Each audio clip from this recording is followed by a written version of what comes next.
Hi, my name is Sergio, and I'm recording this video to myself, but also to anybody that wants to see it if it helps you become a better person or you just find yourself in the same situation as me.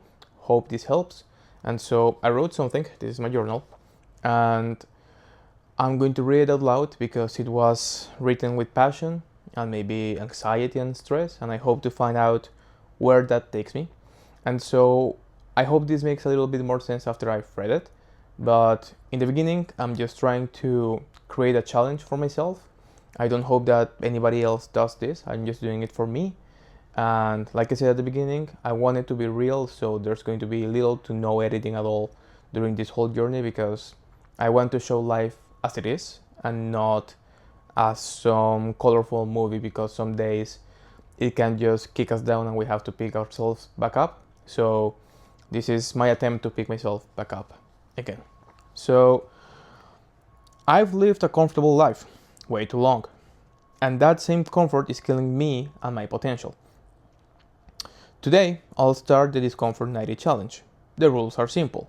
Number 1, 10 to 90 minutes of reading every day. Number 2, no drinking or smoking at all during the challenge, during the whole 90 days. Number 3, 90 minutes of physical movement every day. Number 4, 10-minute discomfort zone audit, and that's to check if you did one uncomfortable thing every day. So the plan is to make the uncomfortable for me right now comfortable to me at some point, and so that's what the 10-minute discomfort audit is for, just to check if you did something uncomfortable that day that later you'll find more comfortable or at least less frightening. So that's the point. The why. Like anyone, life has not always been easy for me. But looking back after the storms passed, my life has had little to no complications at all. Maybe, in the moment, they were big problems, but now I would say most of them were little more than minor inconveniences. The times when I pulled off these minor inconveniences that looked like the end of the world, I became someone new, and I admired me for that. But because of it, I started procrastinating. For example, when I had a school paper or any uni projects, even my job sales reports, I always waited to the very last second to start on them. I was feeling stressed, I was feeling anxious, and it was a whole ritual for me.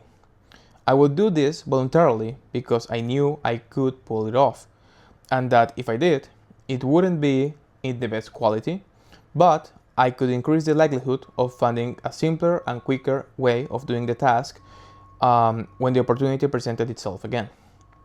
I always thought to myself that I was very good working under pressure, but today I realized it was something else. I made myself comfortable in the most uncomfortable situations. I thrived in discomfort. Every time I chose to do this and go over the stress, sleepless nights, having everything ready by sunlight, I proved to myself I was capable of doing it. And if I was capable of doing that under so much stress and so little time, what would I accomplish if those were my default settings? What if I chose to be uncomfortable all the time? Who would I be? I guess we will figure it out in the next 90 days. So all of this is just to say, I think I've always thrived in discomfort, and that's because I chose it willingly. Because life just didn't give me enough adrenaline or discomfort itself that I have to create my own artificial discomfort, even though it felt very real, because only the people that have done what I have done of starting a paper just the night before and delivering it before midnight know what I'm talking about. And at first I said, maybe this was procrastination, maybe I was just procrastinating my way out of uni and my job and everything. But I feel it was a superpower, and it's thriving in the worst of situations and putting yourself intentionally in those situations so that you can see how you come on the other side. So I'm willing to do this every day. I'm willing to put myself in uncomfortable, maybe disgusting situations every day and just see what comes out of the other side and see if it's something better and new, and just strive to be 1% better every day through this exercise. And so I hope that after the 90 days, when I look back and I watch this video, the person that came out the other side was a person that can smile upon this and say, I'm proud of me for starting, and then look at himself in the mirror and say, I'm proud of me for finishing.